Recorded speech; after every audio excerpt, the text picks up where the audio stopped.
Hi there and welcome to part 7 on the Amstrad footy game A to Z. We're currently looking at licensed football games from football teams, and conveniently all three of them are released for alphabetically and fit into this one part. And the first one we're looking at is the Liverpool Football game, which the title screen features a nice rendition of You'll Never Walk Alone by Jerry and the Pacemakers, which Liverpool supporters have taken upon themselves as used as an anthem for their team. So yeah, he always plays Liverpool, obviously, so we're just choosing the team we're going to play against. We're choosing Wimbledon there because they were usually rubbish around about that time. Game's just loading up, and here we go. Well, it's looking nice and colourful, but as you can tell already, it's slow as snail's pace. Look how slow the game is. I mean, match day and match made 2 were damn slow. I mean, this is almost unplayable. In fact, though, I mean, with the benefit of emulators, if you put this game up to 200% speed, so twice the speed, it's actually rather fun and playable. But we've got to judge the games on as they were and as they were released. And unfortunately, you know, this isn't very good at all. I mean, there's actually a fair amount to it. I mean, you've got... Oh, hang on a second. We're just taking a throw-in, which hasn't even entered the pitch. But that's allowed.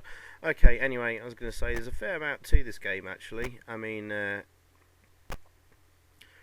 you can clearly see which players are which. Nice colours and presentation being used. Sound effects present and music on the title screen. But as for the actual gameplay, I mean, fouls and free kicks are all present. Throw-ins and corners and stuff. But the goalkeeper catches the ball properly, and there's goal kicks, etc., etc. And we've actually got quite an interesting power meter here, which you can see me using there for the throw-in. Now, I haven't quite mastered exactly what the power meter does, because there's 2 bars, a red bar and a white bar, that come up and down. I can't find the instructions for this game, unfortunately, just to make sure exactly what's going on. But I believe the red bar is for the power and white is for chipping.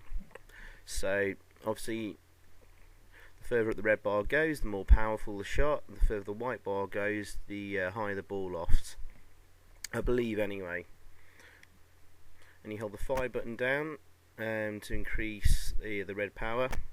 Release it just before the top, and then wait for the white bar to come down as far as you want it to, and then press fire button again, and the ball's kicked. If you just hold the fire button down and don't release it, the red bar goes maximum, and then he takes a shot anyway, which is, I think, along the straight along the pitch. Although strangely, I think if you get it halfway, then halfway down, he just sort of nudges the ball in front of him. So I'm not quite mastered that, but it's interesting anyway. As for the intelligence of the computer opponent, they do end up scoring a few goals, bless them. But their intelligence is not particularly brilliant. You'll often find them like hoofing the ball out for throw-ins all the time. See what he does here. So he's just decided to run straight into my player, but at least he's hit a ball into the box there.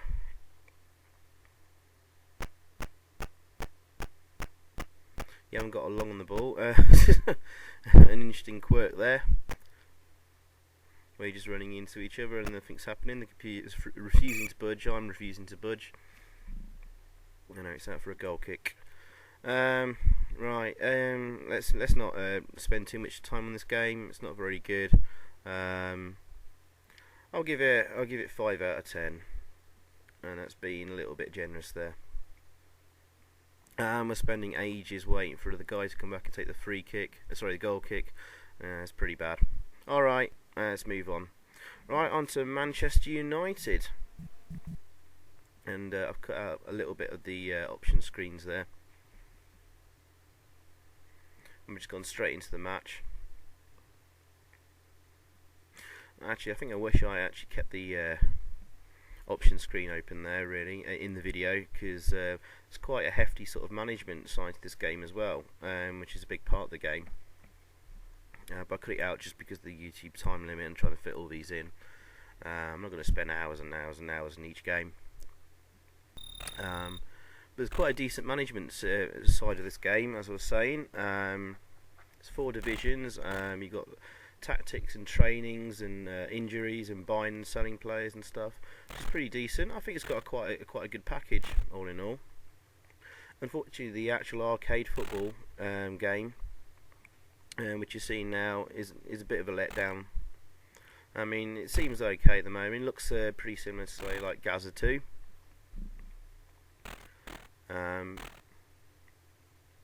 But it's pretty difficult to score any goals and stuff, or make any decent sort of plays and things. And the computer are also rather good as well. They often, as you see there, like steal the ball off you very quickly, and they're off on their attack. It's reasonably well presented. Sorry. I suppose it moves at a decent pace and it scrolls okay. Score there. Size of the pitch is alright. At least we're not getting sort of lost, wondering whereabouts we are on the pitch. Unfortunately, there's no shadow under the ball, so when it is like kicked in the air like that, you don't know exactly know where it exactly is and where it's going to bounce. It's a bit annoying.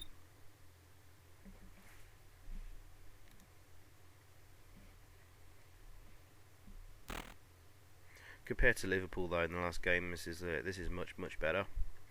But still, unfortunately, the arcade element of it lets it down.